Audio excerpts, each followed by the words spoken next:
Hello again, you extraordinary subscribers. Welcome back, everybody, to the Hemingway Land YouTube channel. I felt remiss at the end of last week, after the video was published. It occurred to me, people, that I had not wished anyone a happy Father's Day for the upcoming weekend. Last weekend, Father's Day, nor did I mention anything about Juneteenth. But I'm going to focus on Father's Day for a second because over the weekend, as I was scrambling to find anything that might be a decent present, it occurred to me that if you are a guy in America and you do not either play golf or wear neckties, corporate America has given up on you. I mean, really, you are SOL. Mother's Day rolls around and there is a sale on everything. Any conceivable present that a woman might want, it's out there.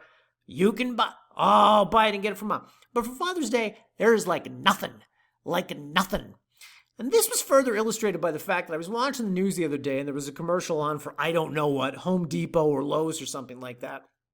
And they were trying to sell lawnmowers as a potential Father's Day present. Oh, get your dad a lawnmower because men love cutting grass. Do they? Is that a thing? Is there a contingent of society that's passionate about cutting the grass? Is there really? And by the way, let's turn the tables on that. Could you ever imagine an ad coming out around Mother's Day like, oh, women love to clean the house, buy some cleaning products for your mother? Arr! No, that would never happen. And yet, on Father's Day, forcing yard work upon someone is apparently a present. I don't know. Anyway, that, remarkably, is topic number one. Topic number two, people, announcement. So this week's video, of course, is going live here today, Friday, June the 23rd. Next week, the 30th, and the following week, the 7th of July, I will not be around. And I realize many of you are thinking, oh my God, Hemingway, what are you doing? Are you running a business or are you taking a vacation half your life? Yeah, no, I know, guys, I know. Here's the thing. So we are in a bit of a transitional phase here at Hemingway Land where we are buying more properties in more states, larger dollar properties, so on and so forth. And I am in the process of purchasing not one, not two, not three, but rather 4 properties that are all in the 6-figure range. And the degree of research and more so concentration that is required to do what I am doing right now. It's one of these where I can either sacrifice sleeping, eating, working out, or weekly videos. And thus, I have elected for the next 2 weeks only, during basically the holidays, to jettison the weekly videos from my schedule. And to be clear, people, I love consistency. It's either do these videos 48 weeks a year or don't do the videos. But regrettably, we're just at a place right now where I am stretched a little thin, and so I need to clear up some time, and thus I have chosen this. And I realize many of you are thinking, Hemingway, how much time could these videos possibly take up in the course of your week? Yeah, no, I know, guys, but you'd be surprised. Anyway, so curb your disappointment, people, but I will be back on July 14th. In the meantime, guys, we will have new properties going live the next 2 weeks. They will be mostly small dollar properties, which do not require much explanation because anybody who's been listening to this channel for a day, a week, a month knows what I'm going to say about most of these properties. You really don't need me to make a video to explain it. We will also have, I believe, a property going live somewhere, someplace in New Mexico with full utilities, including water lines, which I think you guys will be really interested in. We, of course, will continue to have the prop spec videos. That's short for property specific. Me too busy, no time talk. So the prop spec videos will continue to roll out for the next 2 weeks about any properties that merit further explanation. Those will continue to be produced, but I will not be around. Back on July 14th, the week I believe we should have some land in Colorado. So please excuse my absence, people, but I promise it's for a good cause. I am working. I'm not, trust me, not vacationing, not going anywhere. Anyway, blah, blah, blah. With all that out of the way, let's get to this week's new properties. Starting off this week, people, we are back yet again in Torrance County with another property, this one right here, in the Moriarty Heights subdivision, which some of you will recall we profiled for the first time about 2 weeks back. This one is another 2.5 acre lot priced a little bit higher than the others we have out here, but still well below all the other comps in the region. More on that in a bit. For now, guys, this new one is located here along Riata Road, just one block, one large block, north of the properties we listed last time. Of course, those were 3 adjacent lots here along Palomino, and this is a standalone single lot here along Riata. So a little bit closer to the highway, a little bit closer to other developed home sites, etc. And if we zoom in on the map here, you will see the 2 developed home sites that sit across from this. Home number 1, home number 2, this is what they look like. But more to the point in showing you this, I am demonstrating exactly how close utilities are. On those other lots we listed, nearest power is about a half mile down the road, and with this one, it is about 200 feet south here on the back end of these home sites, or 200 feet north along Valley Vista. So it's a little weird how the utility easements were laid out here, but nonetheless, they are very close by, which should make this lot easy to develop. Speaking of easy to develop, if we go to the property photos, you will see that this is a nice looking piece of land, mostly flat, easy to park on, easy to build on, and plenty of space for the critters to roam around on. And what sort of critters, you ask, guys? Well, I neglected to mention this last time, but these properties are what we like to call livestock friendly. So horses, goats, chickens, and moo cows are welcome out here. Pigs, not so much. Not so much, guys.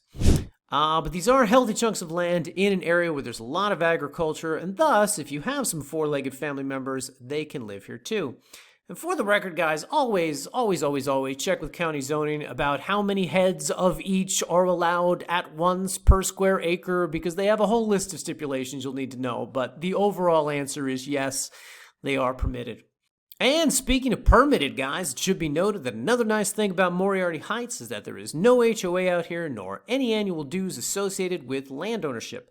So even though you've got these well-maintained roads and utilities and nice neighboring home sites throughout the sub, there is no organization telling you what you can and cannot do with your land. Some minor covenants exist, yes, but nothing really too bad.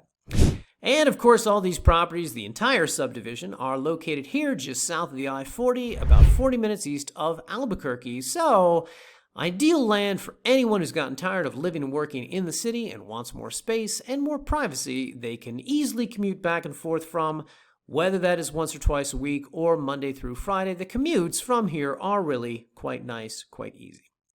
And finally, guys, I mentioned comps before. As I did last time, I feel compelled to direct your attention here to Redfin, where you will see all the listings in this region with single 2.5 acre lots, all priced higher than the 4 we currently have out here.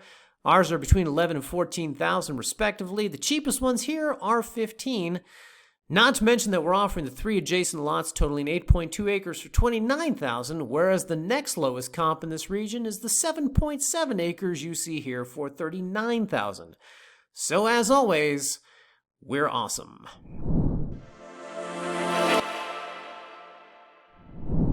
Next up, people, we return to our favorite region of Socorro County with another one of these unicorn rare properties, which means larger than 1 acre. This one totaling nearly 6 acres of land, 5.8 to be exact, in the Rio Grande State subdivision. And I know I keep describing these as unicorn rare, which works when there's one, but seems like I'm stretching the definition when there's multiples. But nonetheless, people, as a percentage of the overall in this subdivision, anything larger than 1 is, at the very least, exceptional. Ooh, I know. Let's go to the plat map. So, as we have covered in the past, this massive swath of land comprising the entire Rio Grande State subdivision here is made up almost entirely of 1 acre parcels, with the exception of small units of land here, and here. And this week, we are back in Unit 33 in the northeast corner of the sub with this triangular-shaped lot you see here. Now, a couple things to note here, guys. First off, this property, Unit 33, Lot 18, that's the legal description, and it is located just 6 lots away from the other property we have for sale, Unit 33, Lot 12, this one over here. And much like the other property, this new one has road access here along Pedro Place, though it should be noted that because of the unusual shape of the lot, the legal access does not run along the entire boundary of the land, as it does with pretty much every other parcel out here, but rather just touches one small corner here. Point being, because I know we'll get this question, yes, it has legal access. That access is just smaller than the neighboring parcels. Next, much like the other lot we have for sale, this new one backs up to the northeastmost end of the subdivision and thus has fencing along the entire eastern border. This, of course, is a benefit because it helps to better define the boundaries of the land. More to the point, however, is that it backs up to the Abo Arroyo, which occupies all this space here. And what is the benefit of being this close to the arroyo? Well, it means that all of this land has been earmarked by the state as land that cannot be developed, and thus, as we like to say, the views you purchase today will remain intact for decades and decades to come. Now, unlike the other lot, get this people, this new property has the added benefit of fencing along its southern boundary as well. Now, this, of course, is because the lot next door is a privately owned piece of land which has not been developed really any more than this fence, but the point is that the property comes with two of its borders predetermined, which may preclude the need for a costly survey. And as we explore the photos more, you will see that like most of the land out here, this parcel is nice and flat, has some very nice views of the nearby Manzano Mountains. Additionally, like the other parcels in this region, it is more than a mile from residential power lines, and thus, you should bring your solar panels. Finally, guys, it should be noted that about 2 minutes before we finish cutting this video, the other property that we have in this region, that large 15-acre lot, fell out of escrow and has officially been relisted on the site. For those of you who don't recall, this is a really, really good one. It is the 5th largest parcel in the entire subdivision. It is a corner lot with road frontage along its western and southern boundaries, has fencing along the northern boundary, and sits within a half-mile of residential power lines and other utilities. Additionally, guys, given its size, it's perfect for subdividing and reselling or simply larger development. And I'm shoehorning all of this into this week's video because this was one we got a ton of calls and emails about the day that it sold. So I know there's a lot of interest out there for it. And for anyone who wants to learn more, of course, you can read the listing page on our site. But we will also link the video we produced on it that week. We'll link it below this one, so you can watch that again here to perhaps refresh your memory. That property debuted on June 2nd, by the way, so it'll be the weekly video from that week.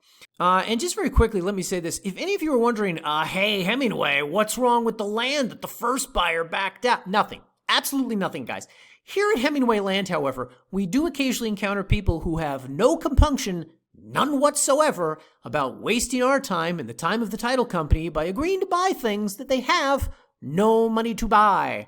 And then at close of escrow, they expect to pay us in, I don't know what, hugs and smiles, I guess. Point being, we ran into one of those individuals on this, and I swear to God, people, if they had backed out of the deal 24 hours ago, I would have had a lot to say about it in the first half of this week's video. Regrettably, however, I'll have to table that rant until I return on July 14th.